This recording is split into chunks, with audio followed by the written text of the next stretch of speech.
Hi everyone, my name is Anne Wong. I use she, her pronouns, and I am chair of the Club Affairs Committee with the Student Government Association and chair of the Planning Committee for March, a celebration of leaders in gender equity. I would like to welcome all of you to the sixth-ish anniversary of this celebration, formerly known as WILS, which was the Women in Leadership Summit. It is with great pleasure that the Student Government Association and the Women and Gender Equity Center are co-hosting this event for all of you tonight to celebrate Women's History Month. It was unfortunately canceled last year due to COVID, but it's so great to have our keynote speaker back here this year, and I'm just looking forward to a great celebration this evening. Just a quick housekeeping tip is that we will be having a Q&A section at the end of this event. So as Dr. Morgenstein-Fuerst is speaking, if any questions pop in your head, please do not hesitate to ask those in the chat, as we will most likely be able to get around to those at the end of the event. So without further ado, I am going to send some opening remarks over to Melissa from WAGE.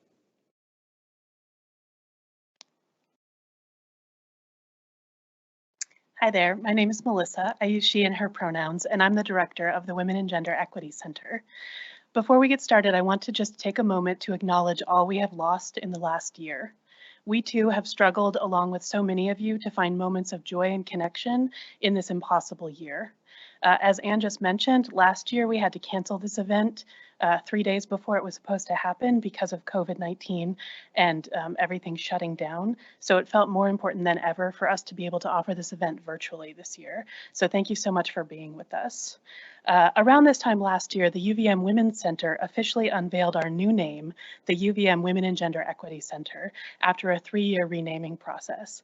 We were supposed to announce the name at this event last year, and since we didn't get a chance to do that, we did it virtually instead with a quite hilarious YouTube video, which you can find on our social media channels. But I wanted to just take a moment to thank everyone who participated in that lengthy, in-depth process to make sure that the work we do is best reflected in the name of the space. So we are now the Women and Gender Equity Center. It's been about a year. We're still working to make sure folks know the name and know what the name means. So thank you all for your help with that. We have remained a very active and vital part of the UVM community during this last very strange year. We've offered so many virtual programs, and we have found more and more students, staff, and faculty engaging with our programs virtually than ever before. I wanted to take a moment and just highlight a few upcoming events. We're doing a lot of work around SGA's Equity Week, which is coming up next week, including You're on Mute, Gender Equity in the Classroom, and a general interest meeting around restarting a feminist club here at UVM. And you can find more information about these on our website. Additionally, we have The Good Stuff, which is our weekly positive sexuality group that we do in collaboration with Living Well. And as part of Equity Week, we also have Herbalism for Gender Equity. Again, all of these events you can find on our social media or on our website. Another event we have coming up is a look into UVM Women Alumni Success Stories. That's coming up on March 22nd. And then we have another similar event called Women in Femmes in Vermont Politics on March 29th. And that's a collaboration with Student Life and the PRISM Center. So again, please check out our social media and our website, Wage Center, for more details and figuring out how to sign up for all of that. It's very strange to stand here and talk to a screen. Blackboard Jungle 13 is also coming up, and that is something that our division is responsible for. Dr. Wanda Heading-Grant, this is one of her signature events. So we just wanted to highlight it and make sure you knew that that was coming, and you can find information about that on the Vice President for Diversity, Equity, and Inclusion website, and you can register there as well. This year, we're pivoting from the Dismantling Rape Culture Conference, which we have done every year, I believe, for the last 16 years. This year, we're thinking about building radically connected communities. And so we have a series of events coming up in April, and more information will be posted on our website soon about that. But our main keynote is Ashley Messier on April 6th. Very exciting news for us is that the Women and Gender Equity Center actually turns 30 this year. We've been fighting for gender equity, supporting survivors, and working in collaboration with students, staff, faculty, and community members since 1991.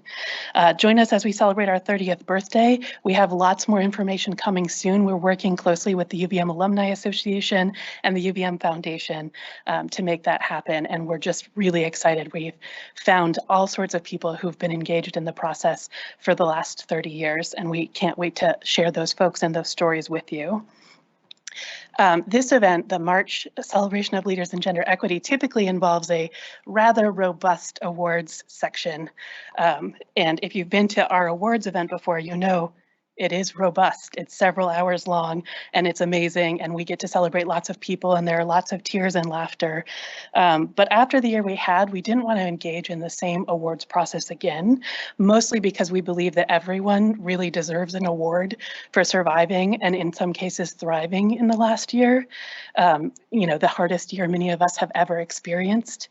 But then we learned that two of UVM's most amazing, steadfast, and badass women leaders were leaving UVM, and our awards process suddenly became much clearer. This year, the staff of the Wage Center would like to formally recognize Dr. Annie Stevens, who recently retired from UVM as the Vice Provost of the Division of Student Affairs, and Dr. Wanda Heading-Grant, the outgoing Vice President of Diversity, Equity, and Inclusion, who has served at UVM in various capacities for the last 30 years. 30 years, just like the Wage Center. We have a lot of work to do to ensure that UVM lives up to its commitment to the principles of our common ground. We are where we are now in large part because of the efforts of these two leaders, and they deserve to be celebrated and recognized for their efforts. Dr. Stevens was a force for good at UVM and left this space better than she found it. Being in a position of administrative leadership is never an easy thing. It requires compassion, discernment, and the ability to be political at the right time and be humble and real at others, and too often a tremendously difficult capacity for hearing multiple truths and being asked to act on only one. Dr. Stevens lived her career at UVM holding these realities close and always doing her best to center the experiences of students and the needs of our shared communities. And through it all, she found joy and laughter, a lot of laughter. We honor the 24 years Dr. Stevens devoted to UVM as an openly LGBTQ+ woman in leadership during seasons of strife, change, and triumph, and thank her deeply for her commitment and connection. We present this award to Dr. Stevens and wish her all the best as she embarks on this new chapter. Thank you. Dr. Heading-Grant. Dr. Heading-Grant recently told me that she was part of one of the very first meetings to establish the Women and Gender Equity Center at UVM 30 years ago. That's just amazing to me. From that moment to today, her impact on UVM has been immeasurable. Thank you, Dr. Heading-Grant, for your ongoing commitment to UVM, and especially to our diversity, equity, and inclusion work. We have appreciated your dedication to all of us and the integrity in which you fought the hard battles. There are few words to describe the pure joy of watching Dr. Heading-Grant at one of her signature events, the UVM Diversity and Equity Jazz Brunch. Dr. Heading-Grant has always been one to show up, speak out, lead with compassion and deep insight, and thrive through relationship and connection in any UVM environment. But at Jazz Brunch, she beamed. Jazz music pulling us to the dance floor, whether we liked it or not, because yes, she made it mandatory, and community finding common ground through joy and music. Dr. Heading-Grant consistently reminds us that joy is at the center of it all, and we must never take joy for granted, especially during these times.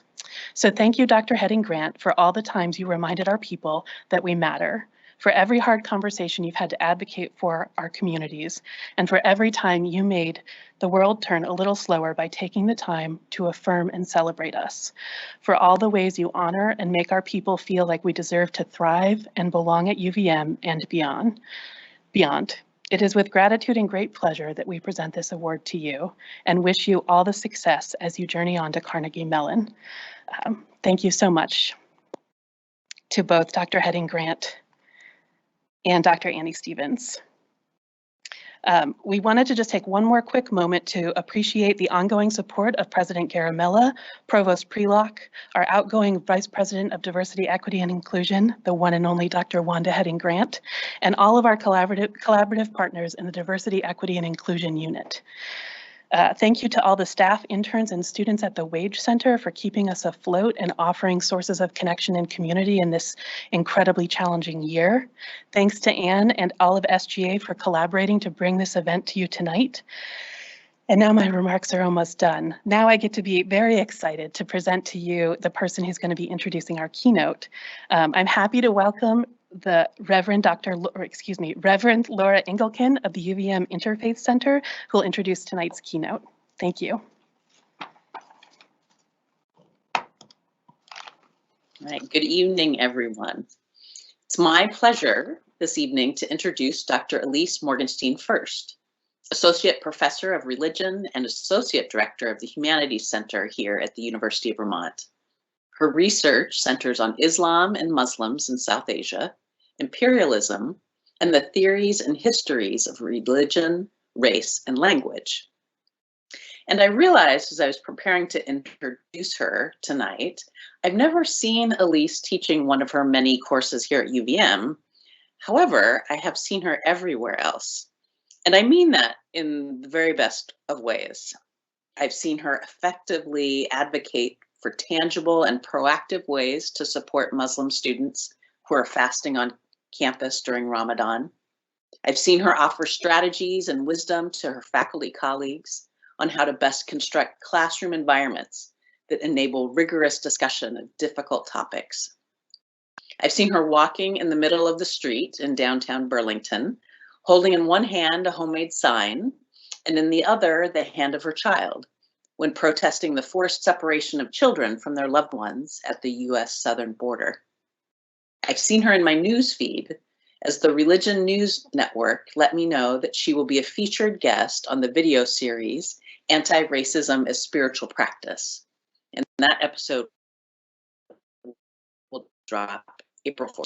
And lastly, I haven't seen her on my walks along the Lake Champlain bike path, but I've heard her voice, her sharp and insightful commentary on the podcast she co-hosts, Keeping It 101, a Killjoy's Introduction to Religion.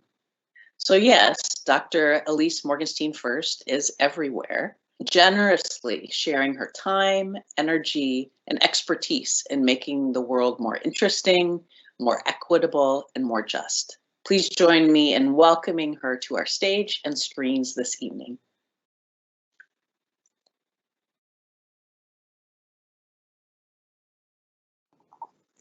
Thank you so much, Reverend Laura Engelken. I am, as always, honored when you introduce me and share things with me and yeah, just share space with me. So as you can tell, maybe everybody, I'm killing a little bit of time and hopefully you can all see my slides now. I think I'm sharing them. And if not, that's okay. They're really for me and not for you. So students who know me know that I use slides. Thank you so much, producers. Know that I use slides to gauge myself and orient myself in the things I think I wanted to say. Because as a chatty New Jersey Jew, I tend to get a little lost. I tend to get a little lost in the storytelling of it all. And I'm going to do a lot of this tonight. I'm going to weave in my personal story and orient myself and name my positionality as frequently as I can, because the idea that I'm working with tonight is together we are a genius. And I am ripping that off wholesale from Mary Hunt, a lesbian theologian and religious studies scholar who also developed that alongside a lesbian collective. And they use the phrase lesbian where I know many folks would identify more with queer or LGBTQIA+, but I'm going to use the phrasing that she used. But she started a lesbian collective of other Christian and particularly Catholic women to think about how they could fit and embrace their faith. And this was their phrase: together we are a genius. Not individually, not some dude in an armchair at a Harvard or an Ivy Tower space saying, I alone know this knowledge, I alone possess something that the world wants. Together, from a collective. That's the way we can know things. That's the way we can enact change. That's the way that we can be a genius. So not that genius doesn't exist. It just doesn't exist in this cis-het white supremacist way of one person controls and masters information. So the sneak peek of what I'm going to talk about tonight is Together We Are a Genius, because to me, when I think about celebrating the accomplishments of femmes, of women, of anyone who flies under those banners, I think about the ways in which I have been able to succeed and fail, and the ways in which I am always acting on my own with my own motion and my own energy, but I am never acting as some sort of tabula rasa, blank slate. And that's not just because of socialization and power systems. It's because whole humans, communities of humans, have invested in me, have supported me, and have made me possible. So I'm going to ask us to think about which parts of together are you, and which parts of a we are you to contribute to some kind of genius. So I'm going to have to talk about who I am in order to make that make sense. So who am I and why am I here? I'm really here because a beloved December 2020 graduate, Carolyn Van Arsdale, took the time to put together a proposal and have me do this last year, and then the pandemic broke. And after a lot of conversation, this was postponed. And I'm really honored that Anne and Melissa have invited me back, and the SGA broadly, to do this this year. But I'm mentioning Carolyn by name because the thing is that one of my major identities is that I am a professor on campus. And I take that seriously. I love my research, I love my service, I love being in the classroom with students, and I have missed y'all inordinately this year. Showing up in a rectangle feels a lot different than showing up in person. My other identities are that I identify as a cis-het white Jewish woman, but those things weren't always a given for me. I'm an adopted person, which means that I don't have a biological family.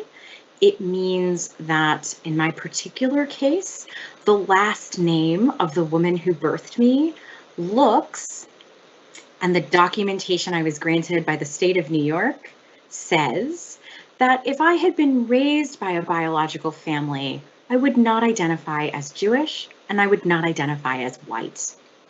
So I love starting with this story because I like to make sure that all of you understand the conditionality of our existence, of our identities, and the ways in which things that have nothing to do with us shape those things, and the ways in which I claim the identities that I have been raised with, as opposed to the ones I've been born with.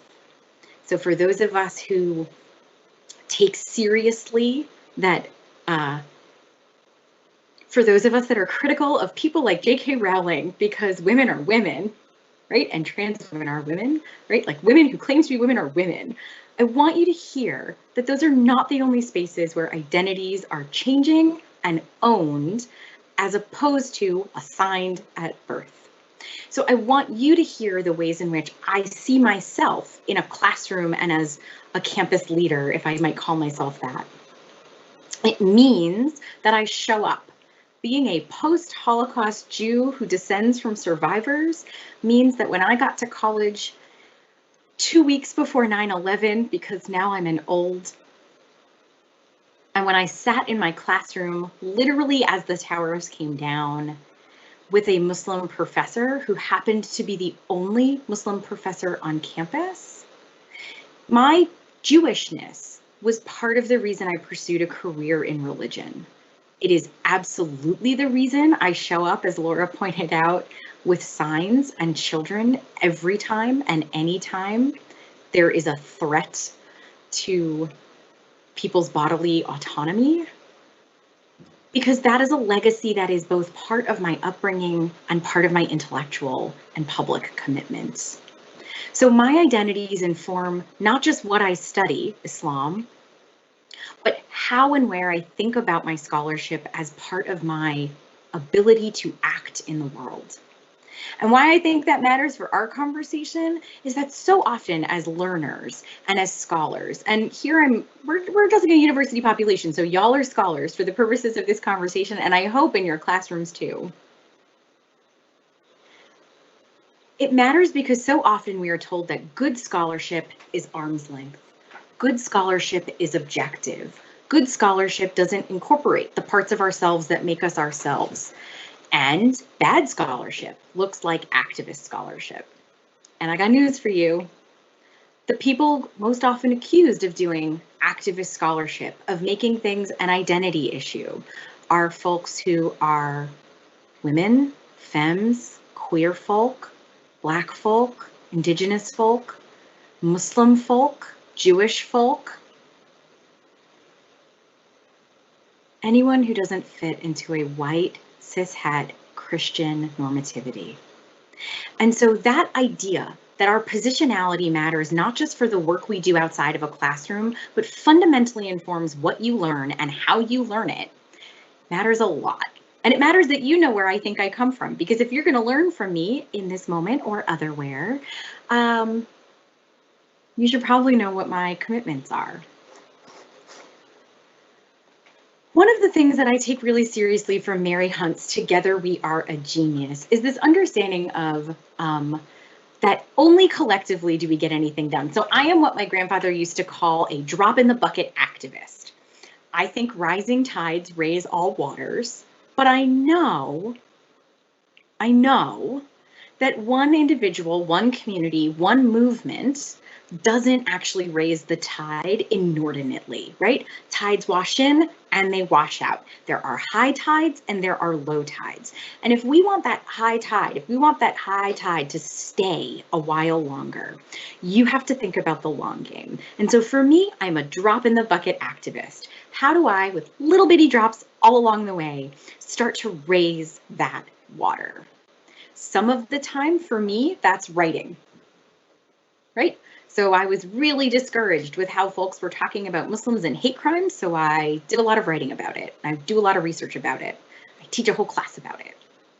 I was frustrated when we were looking at job ads in my discipline and saw that despite 50 years of research that says the world's Muslim population is neither Arab nor Arabic speaking, right? Like this is not a majority population. So why, when we see job advertisements for Islam, are we overrepresenting the Middle East and Arabic speakers?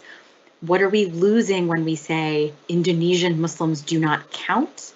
And they do not count so much so that across the United States and North America and Canada, we do not see positions offered for folks whose expertise is in Indonesian Islam. And I wrote a bunch of papers about it. So for me, sometimes scholarship is the way that I fill buckets, the way I fill up with little droppers the work I do.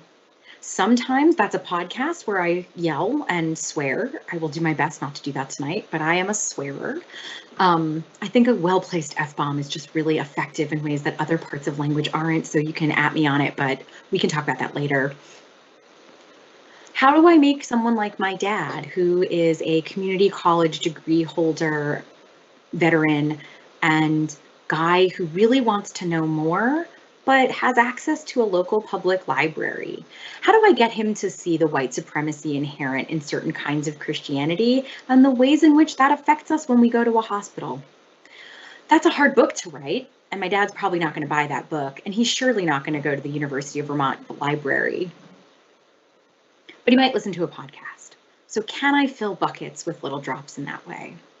So the question I asked students that come to my office hours when that was possible and you would come and have a cup of tea, I am legend for having good adab, as we say, good manners, good hosting capability.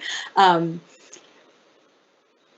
bucket are you filling? What is the thing that you are good at? What is the thing that turns you on? What is the thing that you have expertise in or want to? And how can you fill with droplets, spoonfuls of water at a time? How can you add to the tides that rise? And sometimes, and I'm looking at you, white identified folks, sometimes that means stepping way the hell back and offering to do the grunt work and none of the glory work.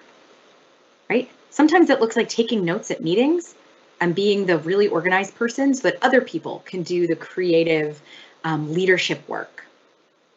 Stepping back in some movements is really important for cishet white people. Other times it's about using your privileges to step forward so that others can be shielded from the labor of standing in the way of hate and microaggressions, which, can I just say, I hate the phrase microaggressions. They never feel small, so why do we call them small? That valuation seems to be about people making themselves feel better, about like polite racism. No thanks, we don't need adjectives ahead of that. What buckets are you gonna fill? And how can you develop the skill sets you need to fill them? So if you wanna go and be an engineer and you identify as femme or a woman, what are the ways in which you need to know what you're up against in your fields? How can you work within fields that are systemically sexist or racist, and often both? Who can you reach out to? And who can you then raise up behind you, right? So the idea here is keep filling those buckets, because together, and only together, are we a genius.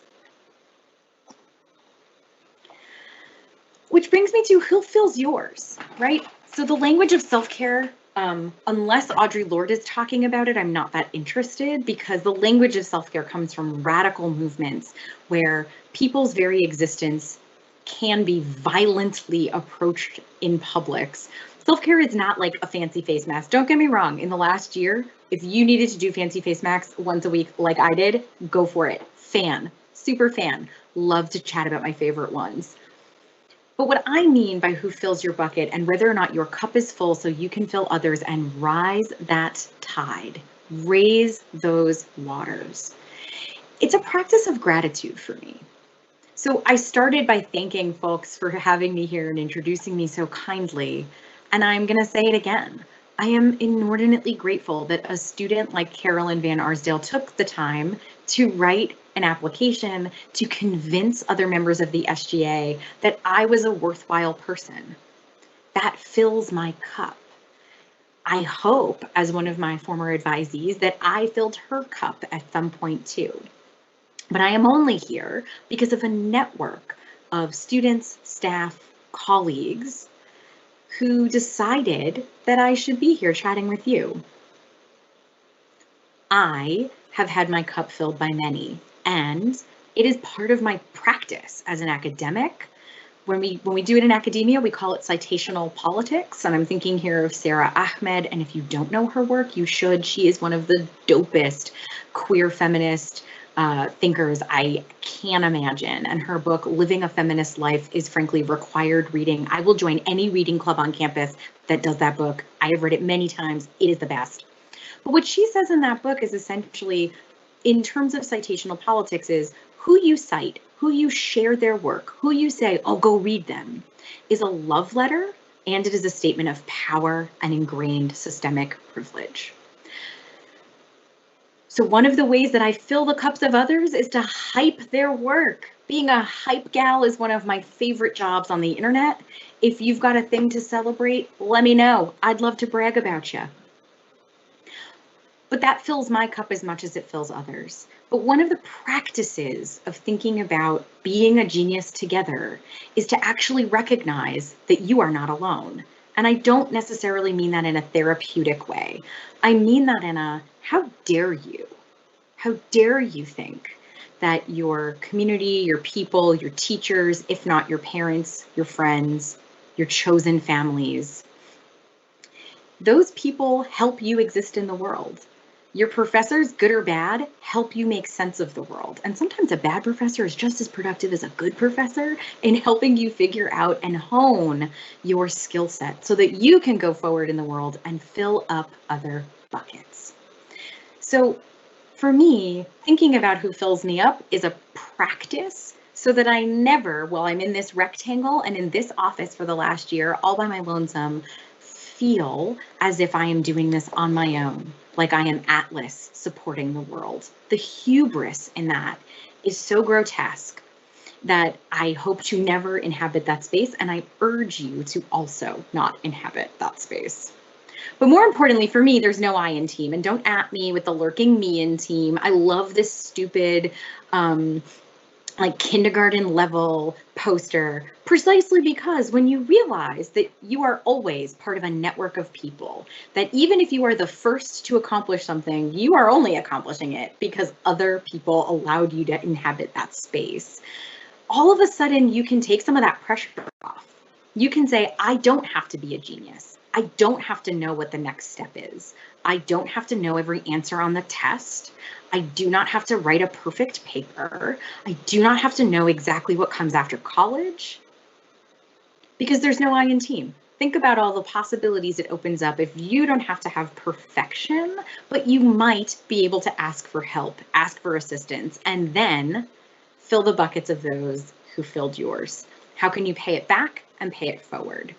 And a lot of this sounds a little bit wishy-washy, but I promise this is like legitimately a practice for me. I have made a slide of people that I think represent the people who stand in my team and in my boat a lot. Some of them are big. So on the top left is Omid Safi, the Muslim professor whose class I was in on 9/11, who then became my honors thesis advisor, who then joined the place I was doing my PhD and read for my exams, who is a very dear friend of mine, who my children call Uncle Omid, right? There's Carl Ernst on the bottom right, my PhD advisor, who consistently used the phrase parity with me. I would say Dr. Ernst, and he would say, I do not call you Ms. Morgenstein-Fuerst. We are not, this is not a relationship of parity. If you consistently do that, you are my colleague. How can I train you to be a colleague if you see yourself as inferior? Interesting. This bricolage of people represents folks who were support staff, who prayed over my exams despite me being a wonky Jew from the North, located in North Carolina, and 100% not a member of a Black Baptist church. This includes folks who read for me, who taught me languages, who sent gifts when my children were born, who held my hand through surgeries, who listened patiently when the university threatened to cut my department, who are colleagues who check in all the time. This is just the literally, this was the first set of Googles I did because I was rushed to make these slides. This is one little tiny tip of an iceberg of the folks who have filled my bucket so often and so regularly that to pretend like I am a genius, like I have won awards, won grants, written books, all of those are true statements, but they're also lies.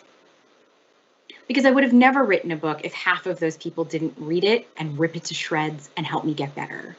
And I would have never been able to have a PhD if the president of Colgate University at the time, Rebecca Chop, didn't notice that I was struggling in a classroom because I was so broke that I couldn't figure out how to accept the scholarship that Colgate had given me. And so she figured it out. I wouldn't be here if a person who recognized that I loved thinking about languages thought I'd be pretty good at Sanskrit and offered to take me and send me to India for a year despite never having had a passport. That's a choice. As a professor, I got to tell you, I would not make that choice. That sounds like a liability disaster. I am able to say I have written books, I have won teaching awards, I have won major grants, I host a podcast. Every I statement I have in my life comes because these people and hundreds more, communities more, have held me up, have shut me up, have corrected me, have played with me, have made it possible. And so I'm not just exaggerating when I say together we are a genius. I think that the best kind of feminism and the best kind of anti-racist work and the best kind of leadership comes from folks who know that any I statement is always, always on the shoulders of or on the backs of others. And I don't trust the people who think they did it on their own, quite frankly, because you never do. Even if you come up in adversity, which I got plenty of my own share too, which we can also talk about some other time. I want to say that it's not just interpersonal. This isn't just like, oh my God, Ilyse has these amazing friends, cool beans. It's intellectual. I can't be a smart professor from whom you learn, ideally, Unless someone said, you know what? Your work's roll straight. Have you read these queer theorists? Or, you know what? You're limited because you've only taken classes in one arena.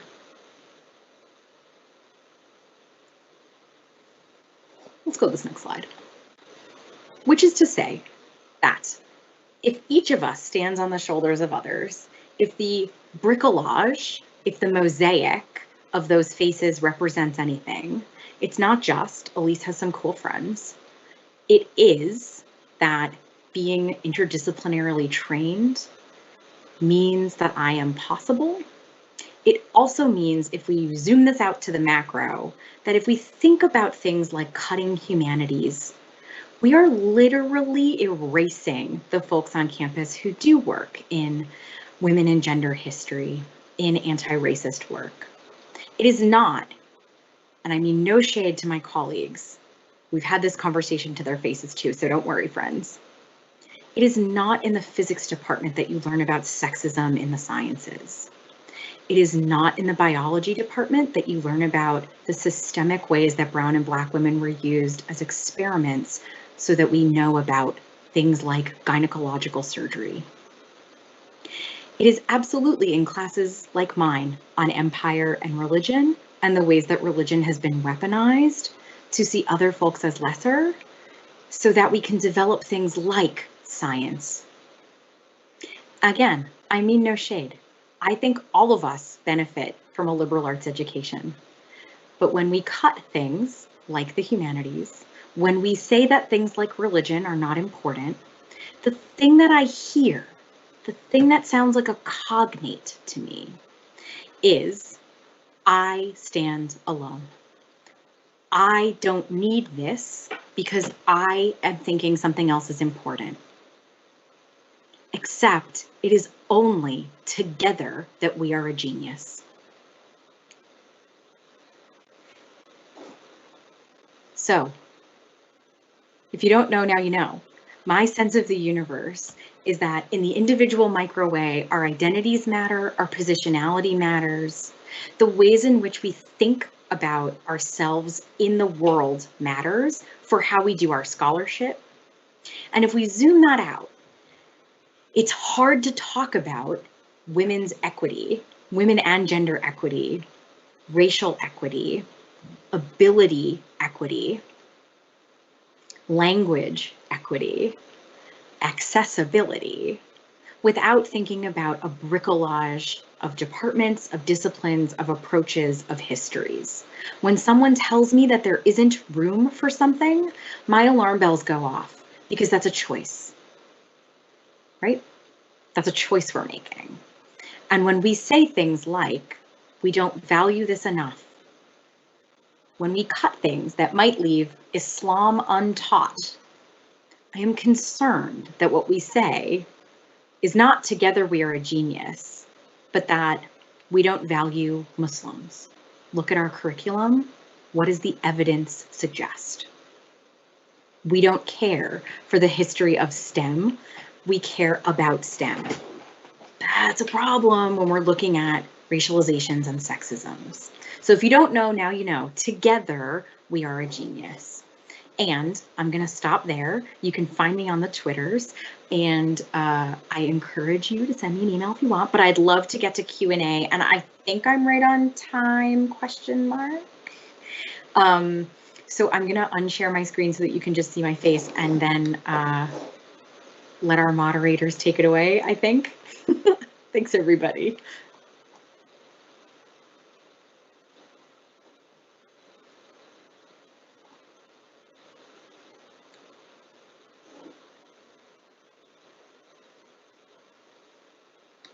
Thank you so much, Ilyse, Dr. Morgenstein-Fuerst. That was an amazing talk, and yes, we are perfectly on time. I have a question coming in here from Sarah Mel, and it writes, I'm thinking about the gendered implications of public scholarship that expands access to shared knowledge and the ways that work is stigmatized, and wondering what we do with the ways that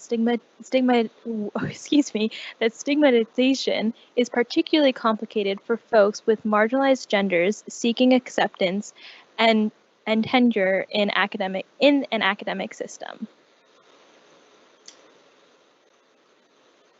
That is an awesome question, Sarah, if I might use your first name. I think that there are a lot of scholars working on this. I'm thinking particularly of Hannah McGregor at Simon Fraser University in Vancouver, Canada, who herself identifies as queer and ace publicly all the time. She has many podcasts. High recommend Secret Feminist Agenda. And if y'all are Harry Potter fans, she hosts A Witch Please, which is a feminist English professor duo that take down the turfiness of it all. So what she's doing and what other folks like my podcast partner, Megan Goodwin at Northeastern University, who also identifies as queer, are doing is working with publishers actually to get public scholarship peer reviewed and using folks like me who have been tenured and do exist in a cishet body to be able to kind of like run test cases around it. But you're absolutely right. It is gendered, and public scholarship is not safe for all bodies nor all identities. We know that women and femmes are far more trolled than men. We know that folks of color are far more trolled than white folk. And we know that the intersections there really add out to trolling. And Nazis in your inbox is a reality that I face pretty regularly. And so like if you are going to engage in this kind of work, you need to be willing and ready to manage it. I think that one of the things we can do is create systems and policies within structures. So one of the things I'm really committed to is thinking about how UVM could be better. And boy, howdy, could we be better at protecting scholars like me who are on professor watch lists from the kind of hate speech that I get. And again, I'm relatively well ensconced. So I think some of it's institutional and I think some of it is collective. So I would high recommend programs like Sacred Rights and I'm blanking on this other one, where they do training, especially for folks with marginalized identities, to engage in public scholarship in ways that are safer, right? There's no safe spaces, but there are safer spaces. I hope that got at your question, Sarah. Thank you for that great response, Dr. Morgenstein-Fuerst. We have another question here from Katerina that reads, I would love to listen more to your thoughts on drops in the bucket within our performance and achievement-based culture. Students are always told to do more, and the type of nuanced leadership you mentioned feels rarely recognized and uplifted in things like scholarship committees, etc. Oh, Katerina, what a good question. And what a fantastic observation. Some of it is deciding that you don't care, which comes with privilege and time and really knowing yourself. I have to say, I'm going to keep picking on Carolyn because she nominated me for this. But one of the things I think bothered Carolyn the most about my advising is she would come in and be like, I want to think about grad school. And I'd be like, cool. Where do you want to be in 5 years? Where do you want to be in 10 years? What kind of dating life do you want? What do you want for your family? What's your financial situation? And she would kind of like slowly back away in this like, the hell is going on here? My sense of the universe is you have to know yourself really well and what you're willing to want recognition for and what you're willing to step back from. And so you're exactly right that we reward students for starting a club, even if there's no success of that club, right? I've seen students start a club, be the founder, be the president, vice president, social marketing guru, and then 6 months later, like, it's dead. And we give you more credit for that as like a line building resume item than we do for just being a committed member of an established team. And so I want to honor your point. I think it's exactly right. But some of it's, what is the story you're telling about yourself? Yes, it won't be the same resume line as like member I'm trying to like highlight all my students who I think are rad. I'm blanking on the club that Nina Carr is one of the leaders of that does dealing with sex trafficking victims on campus. But I'm thinking of that one. It looks dope to have that as your leadership thing. But when you are telling the story of who you are to a potential employer, to a grad school application, 10 years out of college, if what you got out of being a member of that club instead of the leader of that club is influential and is important, you get to be the author of your own story. So when I do work with students around writing their cover letters, it's all about narrative and storytelling, not rehashing that CV. Because like, I hate to tell you, but employers don't really care about the clubs you led in college. They care that you're going to be a dope coworker or a get along kind of employee. So I guess the flip side of that is, why let neoliberalism and performance culture strip you of having a good team, of being a good teammate, of thwarting those kinds of cultures of uber isolationism, where your own club, Katerina, would be more valuable than you being a valued member of an established crew. So I guess there's, for me, the drop in the bucket thing is also small acts of resistance. Where are you comfortable? What feels good to you? Where do you feel like a utilized contributor? And if that's being a member as opposed to being a leader, then use it as a space of resistance for yourself. I'm sorry to be a little bit like, I don't know. I feel like as a killjoy, I'm both equal parts like super negative, and on the flip side, I expect more all the time. And so one of the things I expect more of is, if you've noticed a problem and you want to fix it and you don't like it, then don't participate. You can say, I don't want to start my own club, I don't feel like it, and figure out the story you want to tell about why, because that is just as compelling as leading a failed club.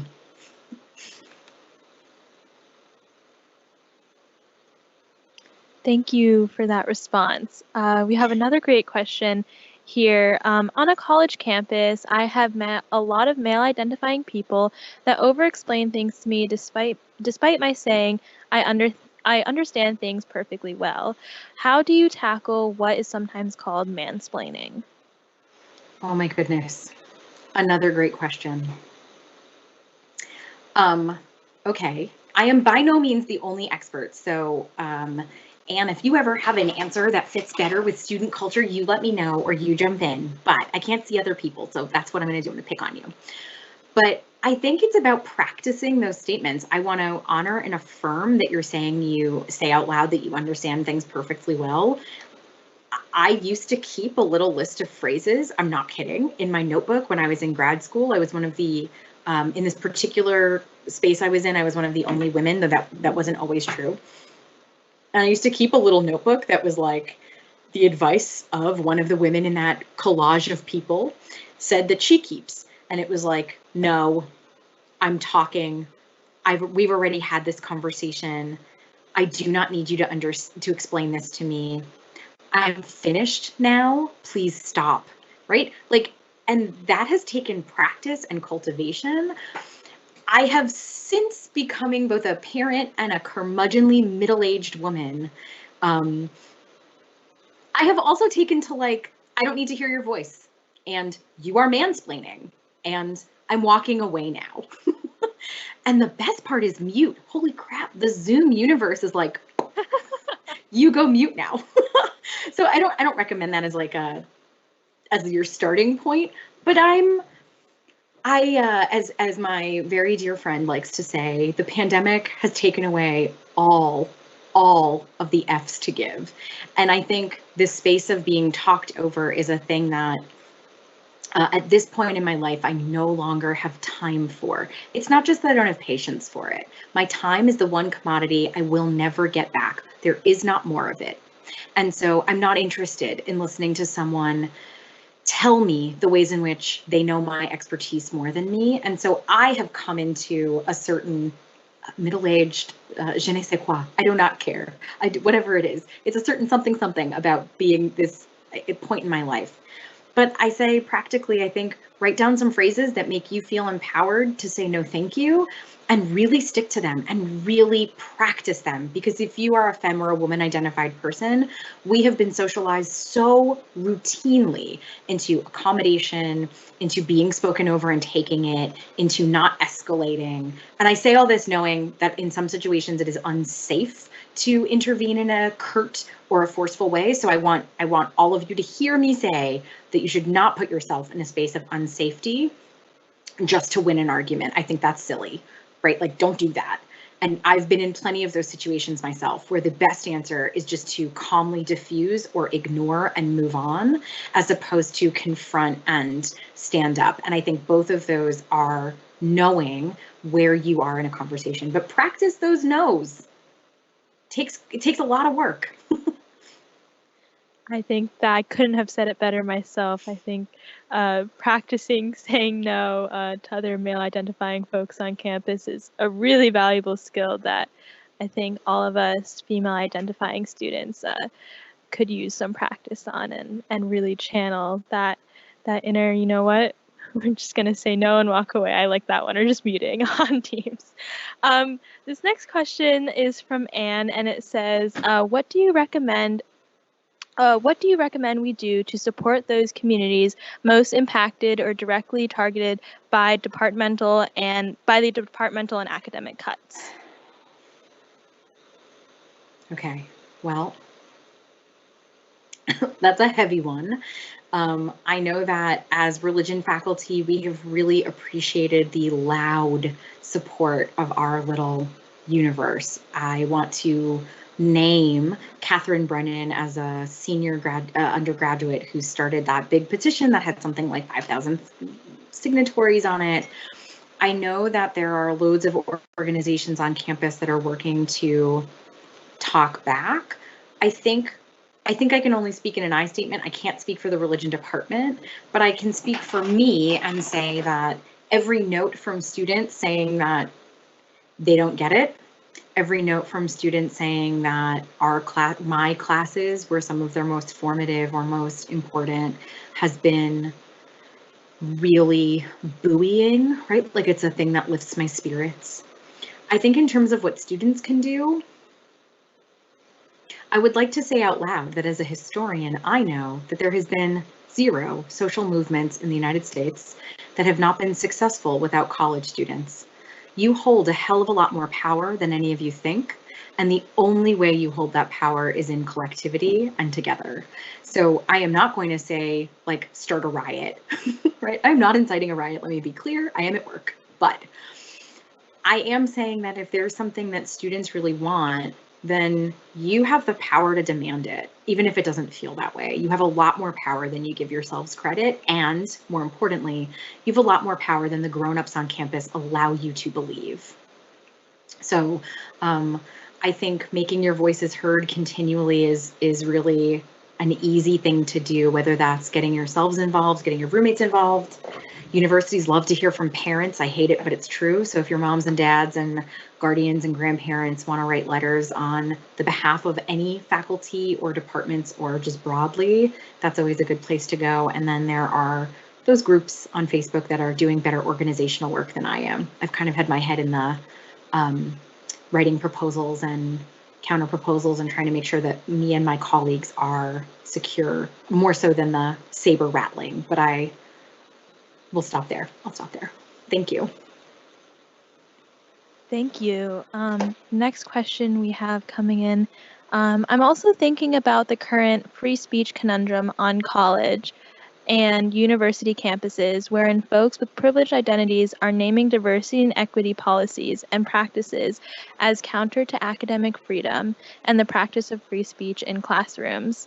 I'm wondering how we unpack that together without losing the thread of accountability and the impact of harm to our BIPOC family, our queer family, and our family with disabilities, etc. This is a fantastic question. And I'm going to say out loud, I do not have a good answer. I am but one person, and I can't solve these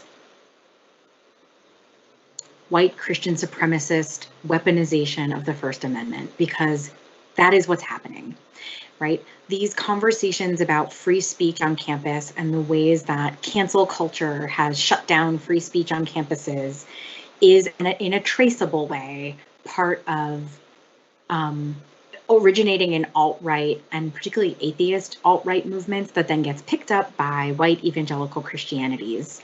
So I want to say out loud that like my stuff is all tied up in these conversations, and I'd recommend here folks like Todd Green and Asma Uddin and Najiba Saeed and probably Megan Goodwin's book, Abusing Religion. Those are folks I'm thinking of that have like really new research on exactly this topic. But I think that the way that it impacts us is really clear. I mean, I have had incidents in my own classrooms where folks are using language I would characterize as hateful, and I am told, like, lump it, right? And I teach D1 and D2 courses. I only teach about brown and black folk. I represent, whether I like it or not, communities on campus who are unrepresented, which I want to say out loud, I don't love being the representative for people that are not me, but that is what teaching in a limited place looks like. I think there needs to be better accountability. I think harmful speech is not the same thing as free speech, frankly. Like, I think that there are real risks to those conversations that get tied up in a legal precedent that is itself rooted in white supremacy, right? Our legal system is white supremacist. And so when we talk about what the law allows a lot for white folk to get away with a lot, all of which is the killjoy side of it. It's a problem, and I think it's going to be a growing problem because, trying to think about how to word this without swearing. It's a problem because folks that are certainly not on my team have figured this out and have weaponized this against folks like me, for example, a Jewish lady who teaches Islam at an allegedly liberal institution. That said, I think that we can push for things on campus like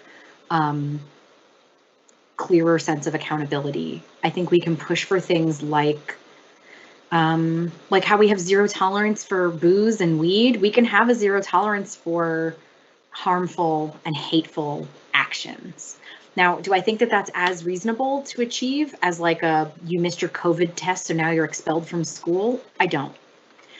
But we're really happy to be draconian about our rules when it comes to certain things like disease and alcohol and drugs. And I wonder, truly, I wonder what it would look like to imagine disabled folks, religiously minoritized folks, femmes, queers, to imagine those as some of the things we want to protect in the way that we want to protect sobriety. So that's a future I like to imagine, but I don't yet know exactly how to get there. And I think this is a place where, again, together, we're a genius.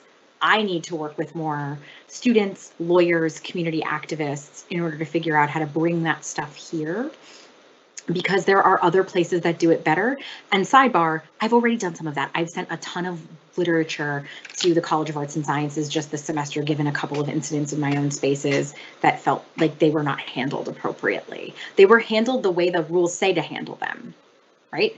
But that doesn't mean that it felt okay. And so how can I get more people on that team? How can we be part of the same team to make sure that there's both academic and intellectual freedom and First Amendment rights, and we recognize where First Amendments are being bent to be used as cudgels against folks who have been historically marginalized? I hope that made some sense. I don't know, Anne, you tell me. Yes, that was a really great response. Thank you, Dr. Morgenstein-Fuerst. The next question we have here, what recommendations do you have to systematically change how colleges amplify voices of those who are continually marginalized within systems of higher education? Oh boy. Okay.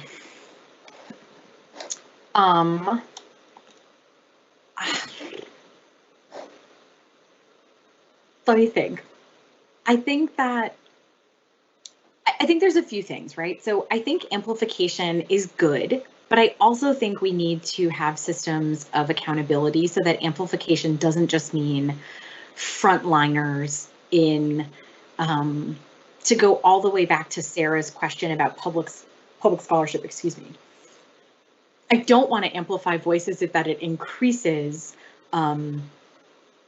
death threats, if it increases alt-right targeting, if it increases doxing. And maybe I'm using scary phrases, but as a woman on the internet, this is the kind of crap I trade in all the time.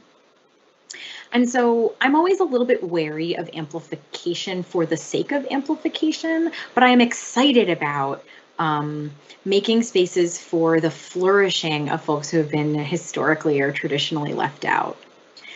I have to say that I think some of that is making sure that we have a robust and continuing to hire faculty of color in particular and faculty from other minoritized backgrounds. I am concerned that, for example, in the religion department, we lost every faculty member of color who has ever been hired by the department, and none of them have been replaced. So I think that if you want to amplify what work students are doing, and if you want to amplify the work that's happening on campus, you also need representation of faculty. You need faculty mentors who look and talk and sound like you. You need faculty mentors who, I can talk a big game theoretically, but it's never been my experience to be shut out of spaces, really. So I think it's got to be from top down. You need systems of care, you need systems of accountability, and you need systems where amplification doesn't just mean tokenization, where we slap a student of color who accomplished it in spite of university systems or the stress they face on campus, then become like the poster child for the College of Agriculture and Life Sciences for a day, and then that makes everybody feel good. I don't think that kind of work is the work I'm interested in, which sometimes is the work I see here. I think that we can systemically change things by hiring people who care about changing them and really making it a commitment with resources attached, not just lip service, money. I'll stop there. Thank you. Our next question is, who is giving you hope in our world right now? Can you name a person or instance that has incited your sense of hope? It's a great question. Yeah, of course. I think being a killjoy, which is how I identify, it's one of my identifiers, right? So I identify as someone who really wants to break down systems, but I take some joy in both the breaking it down and in the community that I build around it. So who gives me hope? And I think that that's a hopeful action, right? I think demanding that we be better is ultimately at its core optimistic, even if it's about how bad things look right now. I think Simranjeet Singh, whose series Spiritual Practices Anti-Racism, or Anti-Racism as a Spiritual Practice, that Laura started us out with. He's a Sikh activist. That's S-I-K-H, not Sikh, but Sikh. That's how we pronounce it. He's doing incredible work and seems to be able to hold in his pocket both deep anger and fear, as like a man who wears, as he describes it, he's a beard-loving brown man who wears a turban, and he was 18 when 9/11 happened, so he's never experienced a space without hate. He holds on to that stuff, but also is just constantly in the world as a hopeful and real leader, just like an amazing person. So I hold him in high esteem. I love the principles of Adrienne Marie Brown's pleasure activism. I think that is beautiful writing and gives me a lot of hope. I revisit that book a lot. I've revisited that book a lot this year. Sarah Ahmed's work on being a killjoy is hopeful to me. I find when she talks about living a feminist life, which again, like, I love this book, you should go read it. The last chapter where it's like a toolkit, like how do you go into the world and do this? is something that I've printed out for my graduating seniors. Like, don't tell them. I hope they're not here. That's usually like part of my parting gift to them. Is I like print out the last chapter for them, or I buy them the book, depending on how many advisees I have that year and how much money I've got in my pocket. But like that last chapter of like, how do you go into the world and care about something and really do it, gives me a lot of hope. I'm really inspired by, this is going to sound wacky because it's like a big thing. I'm inspired by disability Twitter. As someone who struggles with chronic illness and depreciating ability to move, I am really learning a lot from folks who have not been able-passing or able-bodied at any point in their lives, and the ways in which that it helps me rejigger my own brain and work on dismantling my own unbelievably deep-seated ableism. And I think I'm always inspired by students who are kicking ass. Holy crap. You guys have survived the worst year ever. Y'all have, sorry, New Jersey slip. Y'all have survived the worst year ever. And some of us for better and some of us for worse, but you have done the labor. And so I think I am consistently hopeful when I hang out with college students. I think that's so great. We can all use a little bit of hope in our lives right now. So thank you for your answer. This next question, I'm really excited to hear your answer for, because I know I could use some advice with this. I know you're having difficulty swearing, but it's an interesting topic to discuss for gender. I think I face multiple encounters where I curse to enunciate while I'm talking about something passionately.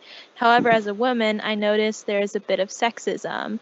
Do you find this in your case with cursing, like it's unladylike, trashy, etc.? Oh, and this question's from Megan, and Megan goes on to ask, how do you restrain yourself in situations?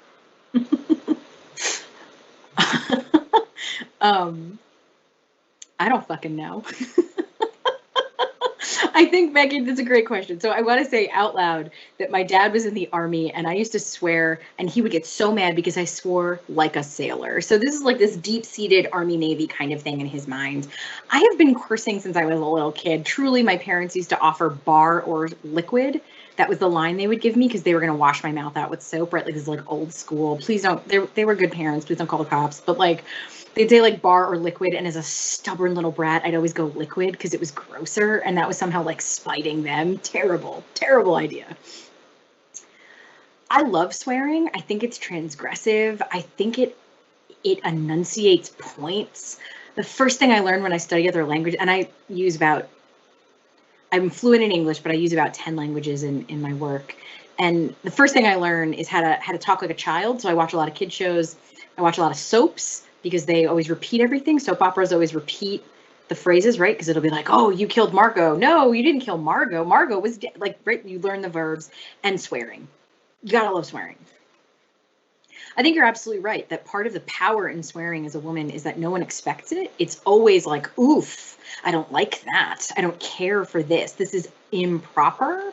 And that's doubly so, I think, as an academic, where we're supposed to talk really intellectually and really in a heady kind of egghead way.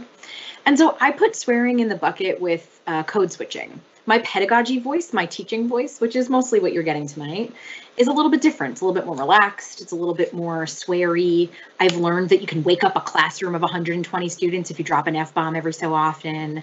I think it conveys emotionality in a way that I am really better at. I am better at anger than I am at sadness. And so when I'm talking about things like genocide, it is important for me to communicate to students that I am emotionally affected by the thing we're studying. Because I think whether that's performative, because look, some days it is, some days I'm not feeling it, some days I'm in class and I'm doing my thing, but I'm thinking about my kids or homework or whatever. But it is important for me to convey the emotionality of the subjects I teach. I only teach about, I mean, frankly, most of my classes feel like they're about violence. And so if I'm talking about that like it's a good fun time and I'm telling my jokes, I'm messing up. But if I swear, if I sound angry, if I am not the gal they expect at the front, then all of a sudden students can respond to me as a person instead of a nerd at the front of the room. But you're right. I think there is a gendered component to it, and that's a thing I love to play with. But I'll be totally honest. Like, my mom's from Brooklyn, my dad's from the Bronx. I swear like a sailor. This is just part of my life.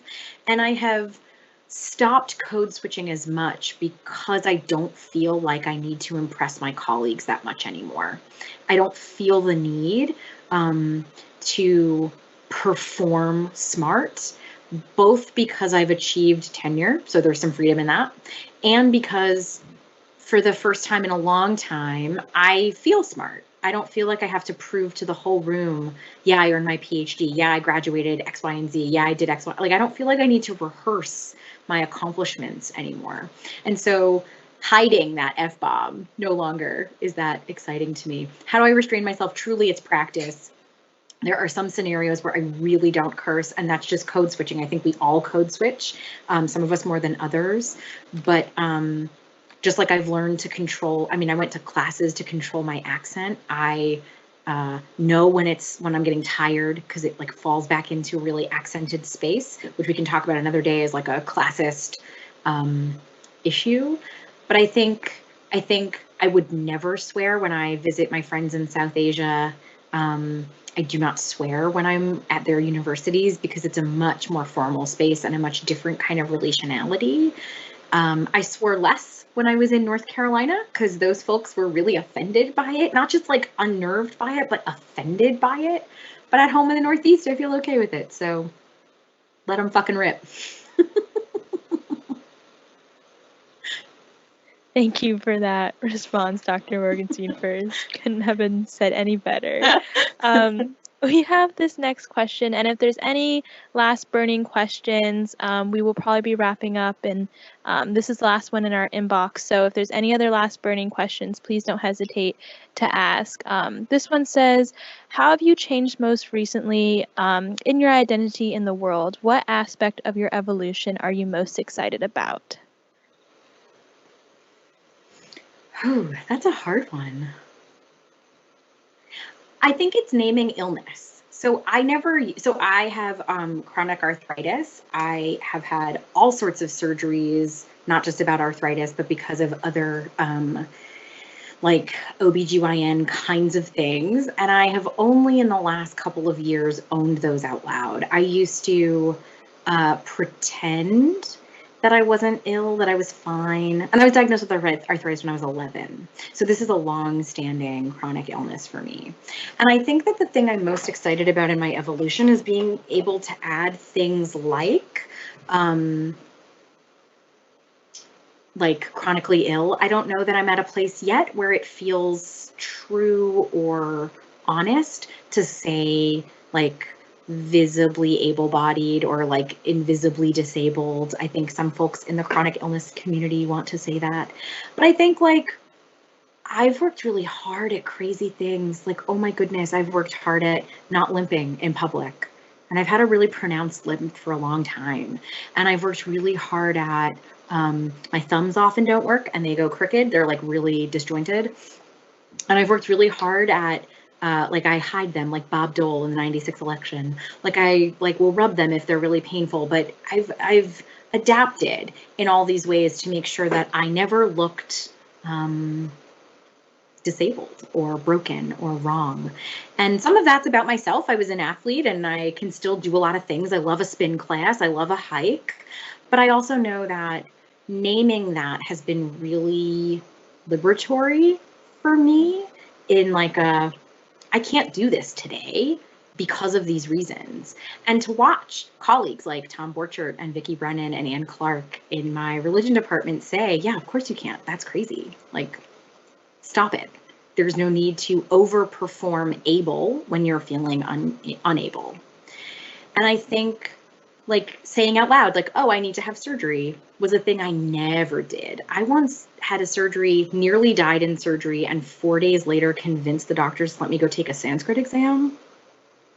Like, let's talk about problems and work that we've done, right? So I think owning, these are stories I tell my students. I don't want you to feel like I'm like in a therapy sesh with you all. I have made the conscious choice to tell these stories in public so that when I look like an energy-filled dynamo, which is a way that someone described me in a rec letter once, that's qualified with, yeah, sometimes that's absolutely true. And other times I really struggle to move my body in ways that look mobile.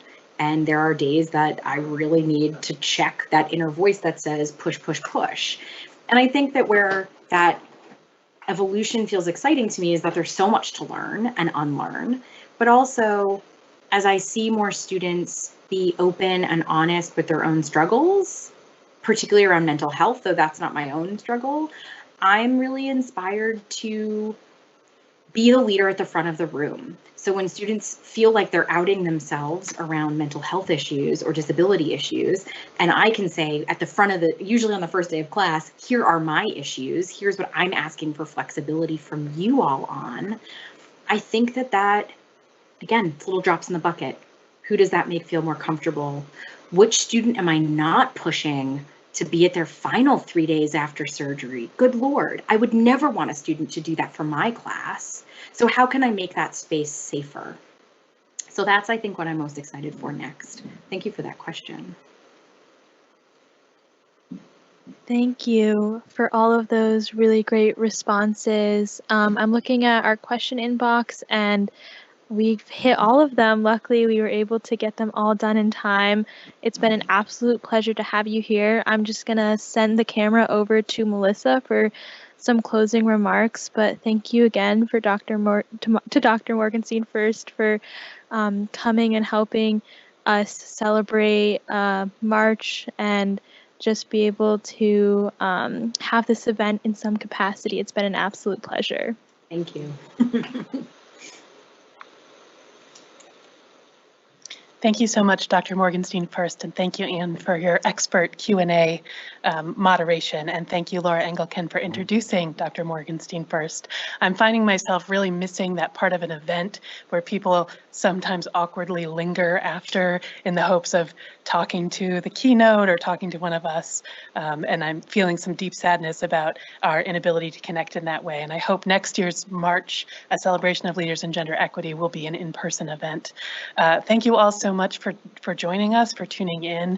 Thanks to our partners at SGA. A special huge thanks to the event services staff at the Davis Center for making this so smooth and easy. It's the smoothest, easiest online thing I've been involved with in a year. So thank you again for everyone. Thank you for your commitment to gender equity, and have a good night and stay safe. Thank you.